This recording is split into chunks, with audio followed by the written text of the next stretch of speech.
Lina en movimiento. Escucha con todos tus sentidos. Muy buenos días, tardes o noches, según el momento en que vean este programa. La Secretaría de Cultura y el Instituto Nacional de Antropología e Historia los invitan a escuchar esta emisión de la serie INA en Movimiento.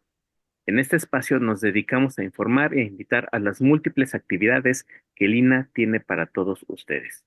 Yo soy Evanibaldo Morales y en esta ocasión contamos con la presencia del maestro Hamlet Antonio García Zúñiga, investigador adscrito al Museo Nacional de las Culturas del Mundo, y quien participa desde el año 2021 en el Programa Nacional de Etnografía.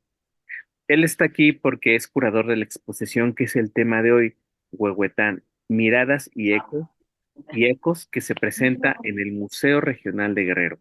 Hamlet Antonio, bienvenido. Muchas gracias. Y bueno, pues vamos a empezar. El nombre se refiere a una población, a un lugar en Guerrero. ¿Nos puedes ubicar dónde está este lugar para quienes nos escuchen, que no lo ubiquemos así tan precisamente, por favor? Sí, bueno, Huehuetán es un poblado de la Costa Chica guerrerense, que podemos ubicarlo en el tramo carretero que va de Acapulco a Markelia y continúa hasta Ometepec. Entonces está a medio camino de Markelia y Ometepec, eh, muy cerca de la frontera con Oaxaca. Es un poblado bueno, es un ejido compuesto por diferentes poblaciones a las que se les denomina bajos, los bajos de Huehuetán. Entonces ahí está ubicada la población. Para mayores referencias, si uno va de Markelia a Ometepec, está pasando Cuchitán, la otra comunidad afrodescendiente de la zona, comunidad afrodescendiente grande, ¿no? Y si uno va hacia la costa, en camino a Ometepec, digamos, está arribita de Guajinicuilapa, que es la otra comunidad afrodescendiente más conocida. Estamos hablando de la costa del Océano Pacífico que tiene la República Mexicana, ¿correcto? Así es, la costa del Océano Pacífico, en el estado de Guerrero. Y muy bien, Huehuetán, miradas y ecos. Eh, Miradas y ecos, ¿a qué se refiere esta parte en el nombre de la exposición? ¿Qué miradas, qué ecos, por qué nombrarla de esta manera? ¿Qué nos muestra en la exposición? Bueno, el título tiene una intención, digamos, que trata de ser equitativa en la relación entre investigador, en este caso, y población.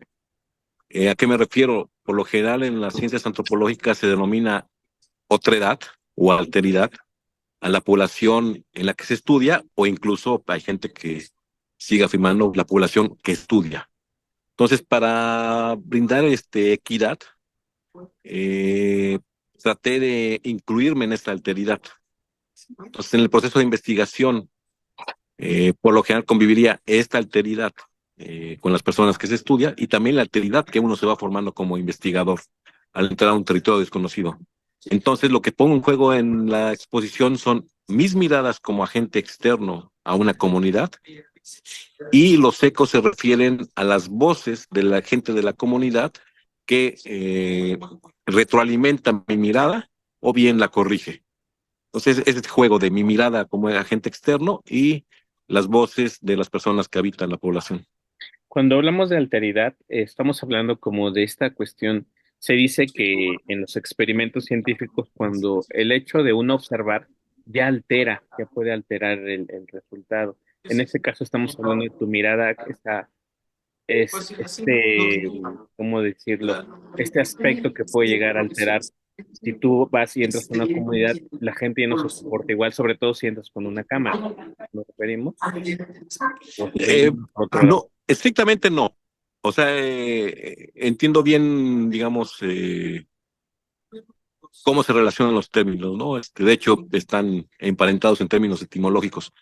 Por alteridad me refiero al otro, o sea, la otredad. No, no en cuestión de alterar, pero es verdad lo que mencionas. Cuando se hace investigación, en algún punto, en alguna medida, se altera la vida de esa comunidad, ¿sí? Y corresponde al investigador o la investigadora tratar de que esta alteración no sea lo suficientemente significativa para que la interpretación de los rasgos sociales o culturales o históricos o lingüísticos de una comunidad pues aparezcan sin ningún referente propio, ¿no? O sea, que sea más bien la construcción de un agente externo. Entonces, sí sucede lo de la alteración, pero haciendo el juego con la palabra, pues trato de mostrar cómo esta apreciación de la realidad también me altera a mí como investigador, ¿no? O sea, yo también formo parte de ese juego de alteridades en cuanto a otros y ese juego de alteridades en cuanto a alterar.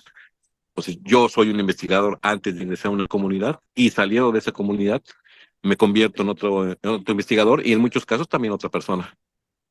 ¿Cómo es que escoges este pueblo para esta exposición? Y háblanos un poco más de las fotografías que son parte de la misma.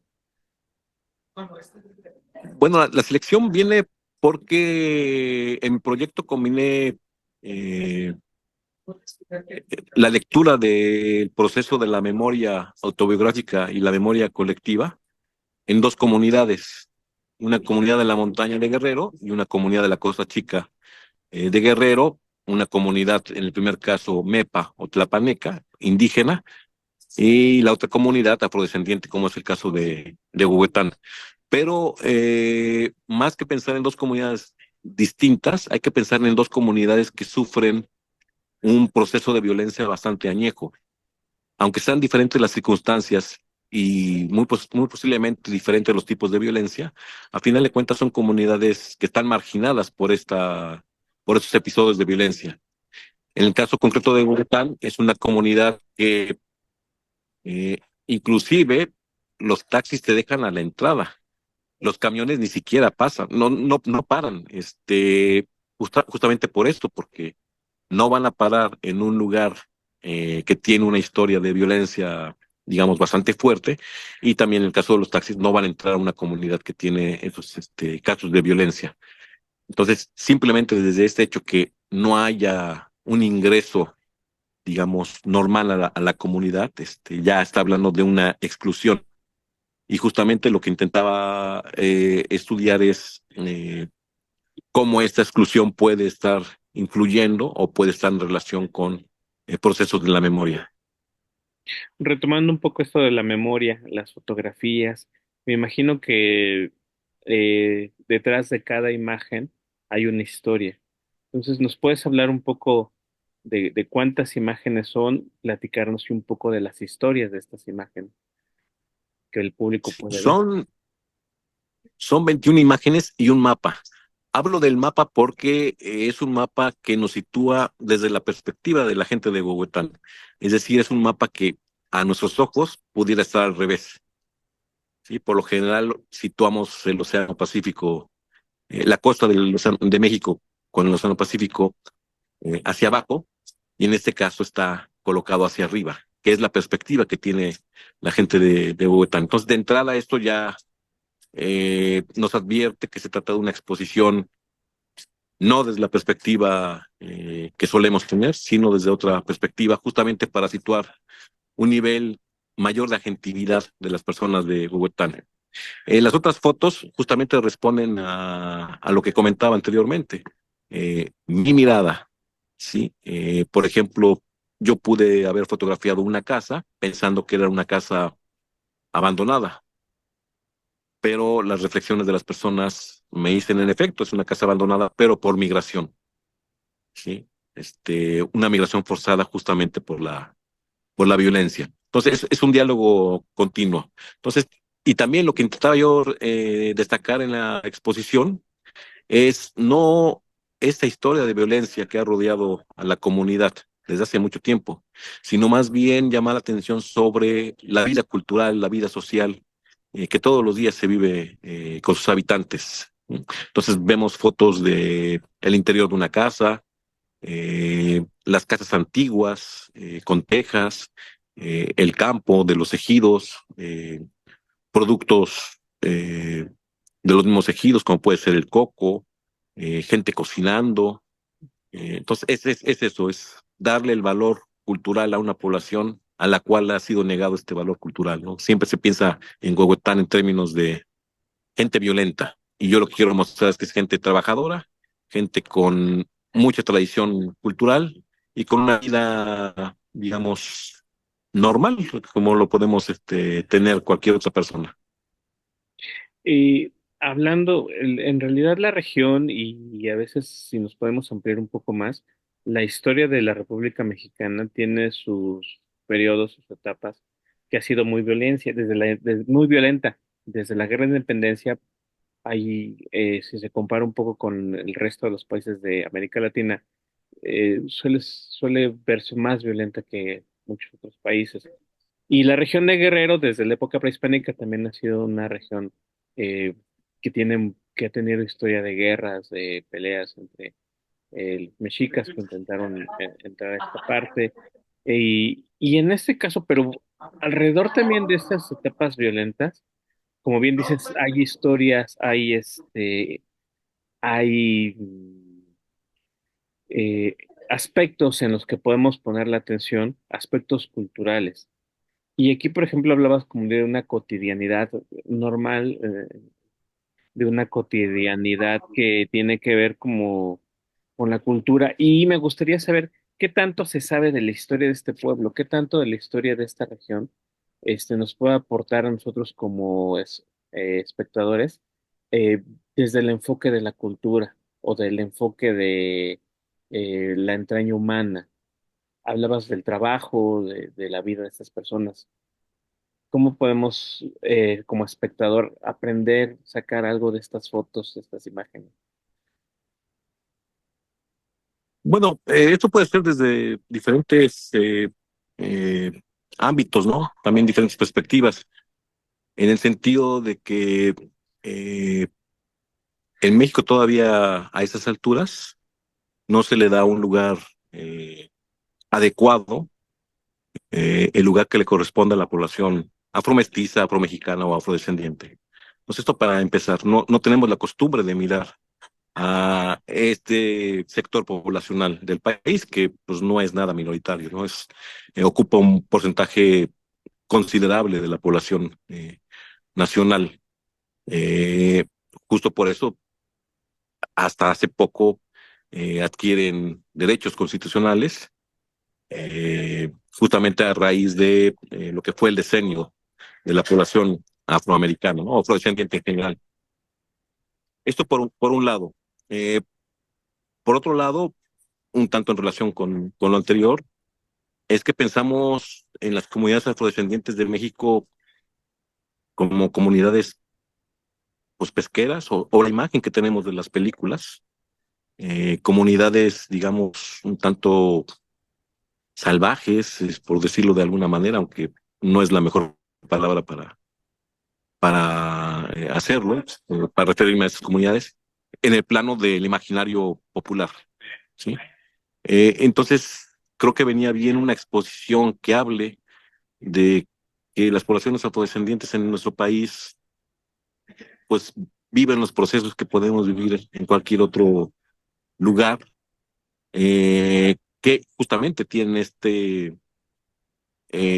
rasgos culturales, y sobre todo, esto se ve en las cédulas, que tienen una capacidad de reflexión. Las cédulas, en lugar de estar constituidas por reflexiones de quien cura la exposición, son fragmentos de entrevistas que yo realicé desde el 2020. Entonces podemos ver el razonamiento directo de las personas que habitan Huehuetán, y que hablan de lo que ha sido su vida. Entonces yo creo que son formas distintas de aprender una realidad que hemos negado, que desconocemos, ¿sí? Y que tenemos que valorar en toda su justa dimensión. Y también enlazo esto que me preguntas con tu primera pregunta. ¿Por qué Huehuetán? Recuerdo que los primeros días que estuve frecuentando la comunidad, una persona me preguntó, pero bueno, aquí tenemos esta fama de gente violenta, nadie viene aquí, o sea, ni siquiera el sector salud viene acá, ni siquiera la electricidad viene acá, el drenaje viene acá. ¿Tú por qué vienes? Y mi respuesta fue tan natural que fue algo que me abrió las puertas. Dije, bueno, justamente por eso, porque nadie viene acá, es que yo vengo, ¿sí? Entonces, sí considero que se tiene que dar a conocer la realidad que viven las comunidades afrodescendientes en México y más una comunidad como Huehuetán, que seguramente hay otras muy parecidas en el país, en la misma Costa Chica o en algunos otros lugares donde habita población afrodescendiente. Entonces, esto, dar a conocer una realidad que ni siquiera nos podemos imaginar. ¿Crees que esta exposición, con el puro hecho de existir, es una manera de combatir, por decirlo de alguna manera, de no fomentar este tipo de desafortunados hechos agresivos? Es una forma de decir, aquí está esta comunidad, se vive, también se come, se trabaja, habrá música, habrá historias. Es como acercar a la gente, o al menos al hacerla visible.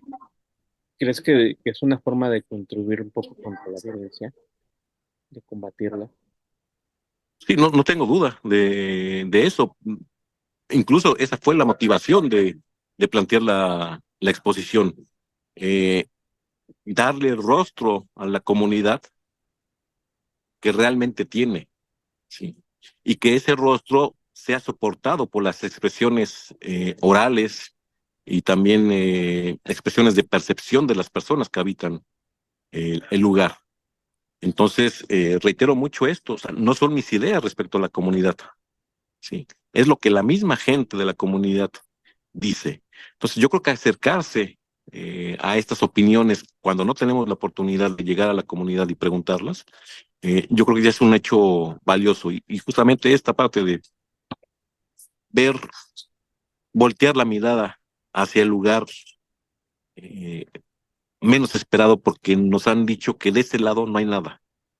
Es al contrario, el lado de la violencia existe, ha existido, como existe por desgracia en muchas otras partes del país, mayor, menor nivel, mayor o menor frecuencia, pero al final de cuentas tenemos que voltear hacia lo bueno de cada una de las comunidades que integran este país, conocerlo y justamente valorarlo y que la gente de la comunidad se vea reflejado y sea una forma de autorreflexión de su realidad. Hace rato hablabas de la frase que te abrió las puertas para la comunidad y obviamente una gran manera también de entendernos, de sembrar la paz, por decirlo de alguna manera, es la plática, es la convivencia.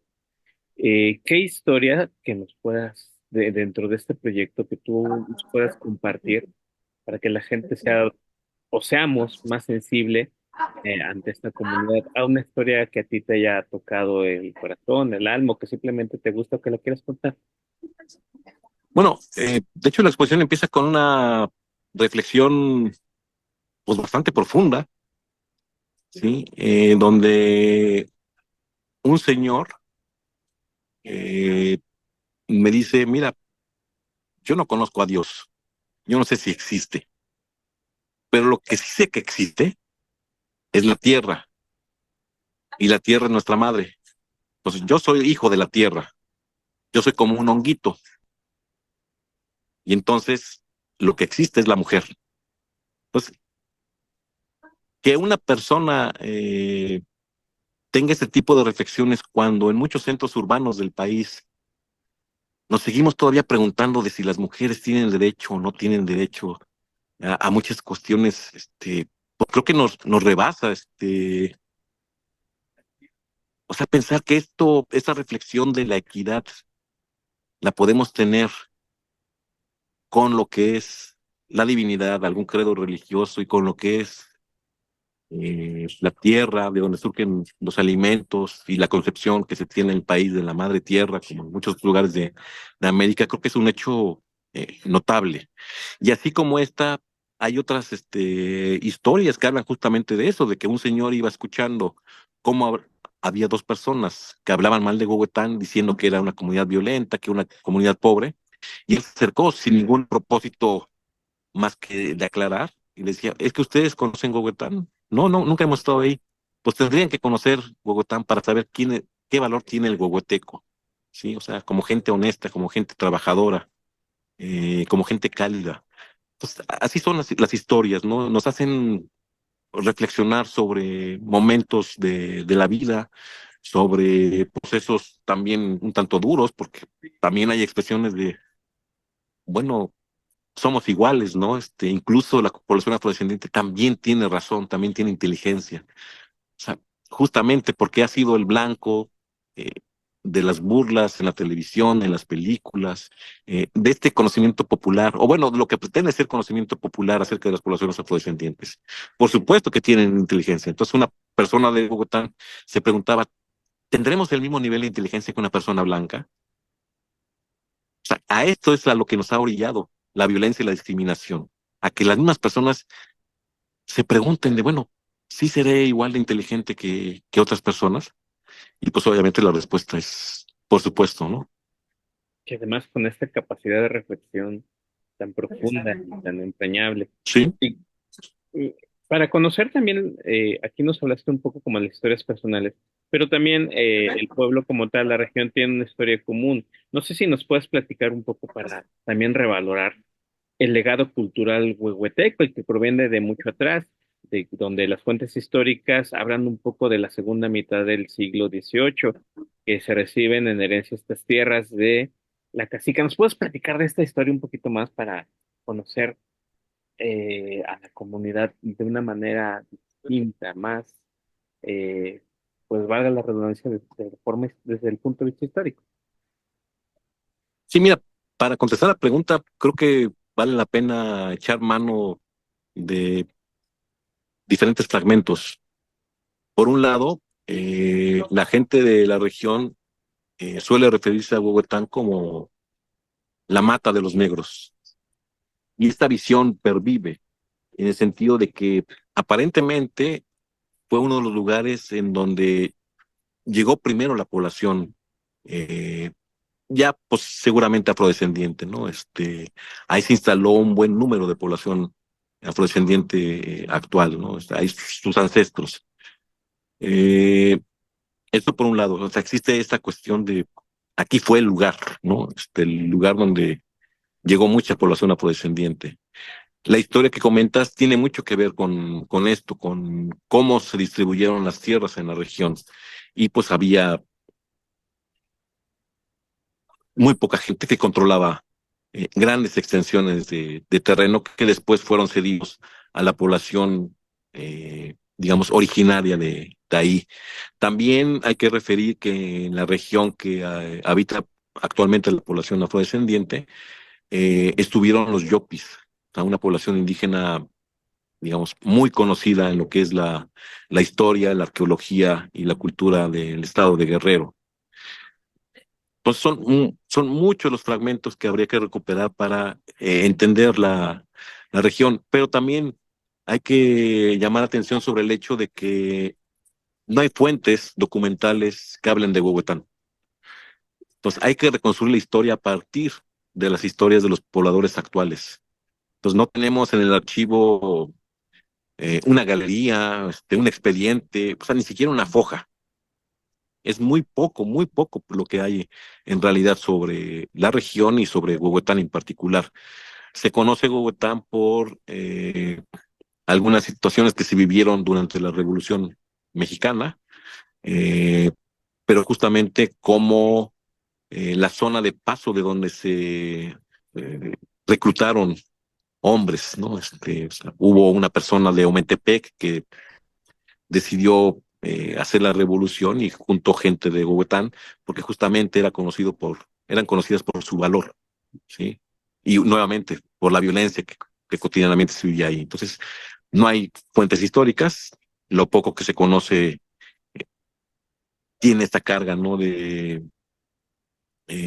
Digamos, como que lugares o momentos históricos importantes, trascendentes para la zona. Pues la verdad es que hay mucha tela de dónde cortar. Nos podemos hablar de esta cuestión de los afrodescendientes. Y entiendo que esta exposición tiene como marco, como origen, a lo mejor tú me dirás si estoy en lo correcto, el Programa Nacional de Etnografía. que, que tiene el Instituto Nacional de Antropología e Historia. ¿Nos puedes hablar un poco de la relación que tiene el programa con esta exposición y con esta experiencia de que tú hayas podido viajar a Huehuetán? Sí, la exposición es el resultado, uno de los muchos resultados que tuvo el proyecto que escribí en la primera generación del Programa Nacional de Etnografía del INA, que cubrió del 2021 al 2023. Afortunadamente, la segunda convocatoria también fue aceptado un proyecto sobre la misma, sobre Huehuetán, que habla de otros aspectos, ¿no? En el caso de la primera parte del proyecto, se habló sobre la memoria colectiva y la memoria autobiográfica como procesos sociocognitivos, en contraste con lo que pasaba en la región de la montaña con una comunidad MEPA.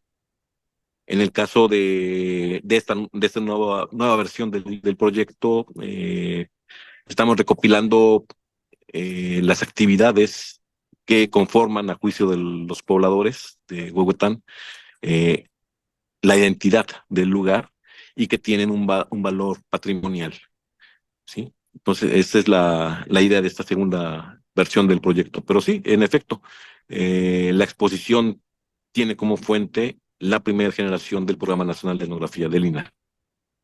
Pues ya para ir terminando, nos gustaría que nos hicieras una invitación a quienes tengan la oportunidad que visiten esta exposición, dónde la pueden encontrar, en qué horario, si tiene algún costo, y quienes no puedan, si hay alguna red social donde se puedan asomar.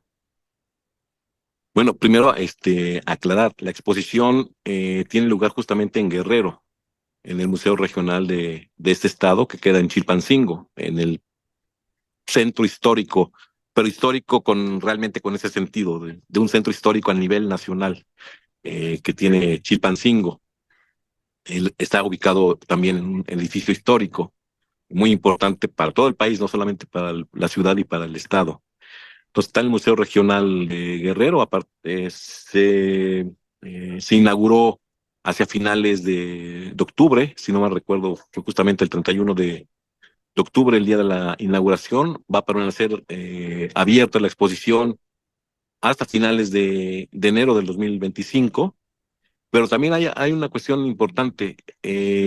La intención es que esa exposición sea itinerante, que a partir de febrero de 2025 comienza un recorrido por diferentes partes del estado de Guerrero en primer lugar, y esperemos llegue a otras partes del país para culminar su recorrido en Huehuetán y que la gente de la población conozcan lo que a lo largo de un tiempo diferentes personas del país han visto y pensado sobre su cultura, sobre su comunidad y sobre la vida de la gente de Huehuetán. Entonces es una exposición que va a ser un recorrido. No prometo que sea vista en todos los estados de la República, pero por lo menos sí va a cubrir una muy buena parte del estado de Guerrero. Y también vale la pena aclarar o decir que, pensando en esto, las cédulas se imprimieron en lonas que se pueden colgar como si fueran pendones de cualquier edificio. Entonces, esto es lo que va a ser llamativo, porque son grandes cédulas que van a estar a la vista de la población que reciba la exposición. Entonces, es un recorrido por diferentes regiones del estado de Guerrero, culminará en Huehuetán y esperemos que en algún punto llegue a alguna otra parte del país. Pues qué importante es este trabajo tuyo como investigador del INA como instituto, y también será importante que la gente que tenga la posibilidad de ir al centro histórico de la ciudad de Chilpancingo y visiten el Museo Regional, se asomen, lean, vean esta exposición con la calma que lo merece, con la profundidad y el análisis que una exposición de este tipo eh, merece. Y bueno, pues ya nada más me queda más que agradecerte, Hamlet, por el tiempo. Igual invitar a a nuestro público que se asome a la página del Museo Regional de Guerrero en la publicación de Radio INA. Pondremos ahí una liga en la descripción del video. Y a ti, Hamlet, agradecerte de nuevo el tiempo, la disposición. Sabemos que andas con mucho trabajo, entonces de verdad valoramos tu tiempo. No, al contrario, siempre es un gusto transmitir lo que hacemos en investigación en los diferentes medios que tiene el INAH para divulgar nuestra labor. Pues muchas gracias de nuevo y así, Evanibaldo Morales, a nombre de Radioína, doy por terminada esta emisión que fue posible por la generosa participación del maestro Hamlet Antonio García Zúñiga. Y también agradecemos a nuestros escuchas por su atención. Les sugerimos consultar más de nuestra producción en nuestras distintas plataformas de Radioína en YouTube y en Spotify. En la producción, la Coordinación Nacional de Difusión a través de la Dirección de Producción Audiovisual con Ana Galicia y la Subdirección de Radioína con Gabriela Marentes. Conducción, grabación y realización, servidor Evanibaldo Morales. Edición Rubén Martínez. Apoyo Marta Hernández, Paola Bedoy y Jerónimo Cuevas. Nos vemos aquí en la próxima ocasión. Gracias. Las opiniones y comentarios aquí expresados son de entera responsabilidad de quienes proporcionan la información y no representan necesariamente las opiniones de Radio INAH ni comprometen el pensamiento editorial del Instituto Nacional de Antropología e Historia. Instituto Nacional de Antropología e Historia. Secretaría de Cultura. Gobierno de México. Segundo piso de la Cuarta Transformación.